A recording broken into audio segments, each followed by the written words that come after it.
Olá! Hoje a gente vai mergulhar em uma das ideias mais poderosas da história recente do Brasil. A promessa de uma cidadania para todo mundo, feita lá na Constituição de 1988. Essa história de como o Brasil tentou, e ainda tenta, redefinir o que significa de verdade fazer parte de uma nação.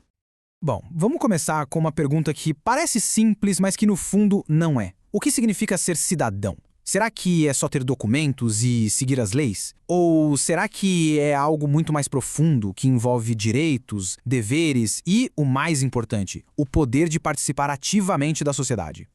Basicamente, existem duas grandes ideias sobre isso, né? Uma, mais restrita, que diz que cidadania é principalmente sobre votar, e tem a outra visão, bem mais ampla, que defende que ser cidadão envolve um pacote completo, direitos e uma participação real na vida pública. E foi nessa segunda visão que a Constituição de 88 apostou todas as suas fichas.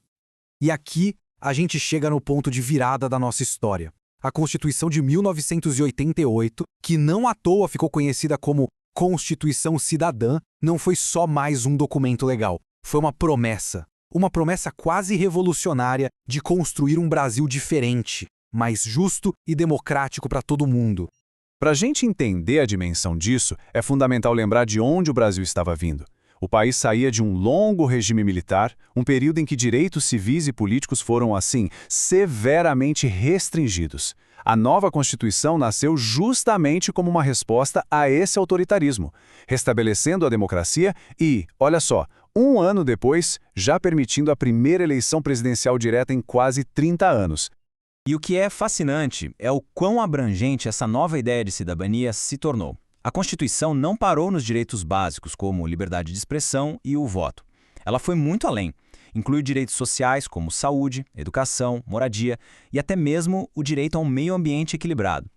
A partir daquele momento, ser cidadão passou a significar, oficialmente, ter acesso a uma vida digna. E essa frase, logo no primeiro artigo da Constituição, é a chave de tudo. A parte crucial aqui é a palavra diretamente. O texto não diz que o poder do povo se limita a eleger representantes a cada 4 anos. Não. Ele abre a porta para a participação direta. Ele reconhece que a cidadania é uma prática que vai muito além das urnas. Um dos pilares dessa grande transformação foi a ideia de converter privilégios em direitos universais.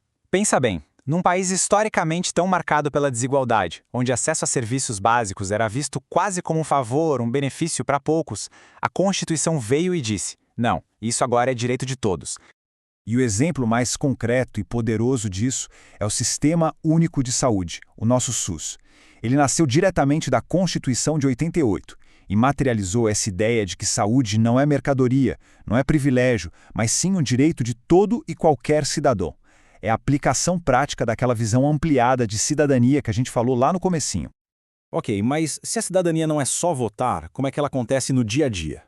Bom, a resposta da Constituição foi criar novos espaços, novas arenas, para que as pessoas pudessem participar de verdade das decisões. O nome técnico para isso é democracia participativa. E veja bem, não se trata de substituir a democracia representativa, aquela dos deputados e senadores que a gente elege. A ideia é complementar, é fazer com que os cidadãos comuns possam participar da criação, do monitoramento e da avaliação das políticas públicas que afetam diretamente a vida deles. E a Constituição previu caminhos bem concretos para isso acontecer. Foram criados os Conselhos de Políticas Públicas, onde cidadãos e governo decidem juntos os rumos da saúde e da educação. Também tivemos experiências como o orçamento participativo, que permitiu que a população definisse prioridades de investimento, e a própria Carta Magna fortaleceu o papel dos movimentos sociais e criou a chance de leis de iniciativa popular. Claro, uma promessa tão ambiciosa não seria fácil de cumprir. E é aqui que começa a grande tensão, que existe até hoje, entre o que a Constituição diz no papel e a realidade de um país tão complexo e desigual como o Brasil. E essa é a tensão central. De um lado, a gente tem uma das constituições mais avançadas do mundo, em termos de direitos, é um texto lindo. Do outro, a gente tem uma realidade marcada por desigualdades profundas, históricas, sociais, regionais, que na prática impedem que milhões de pessoas exerçam plenamente esses direitos. A cidadania formal, aquela do documento, nem sempre se traduz em cidadania real na vida como ela é.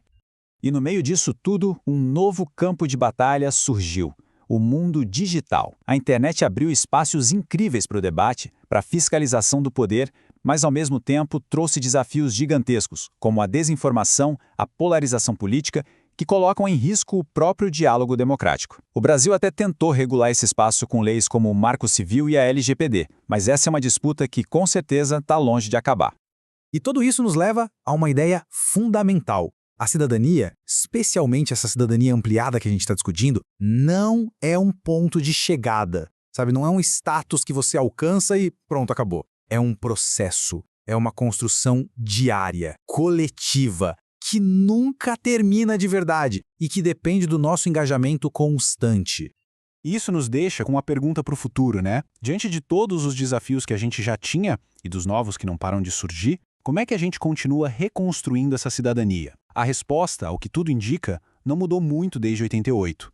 Ela continua estando no processo coletivo de luta e de participação.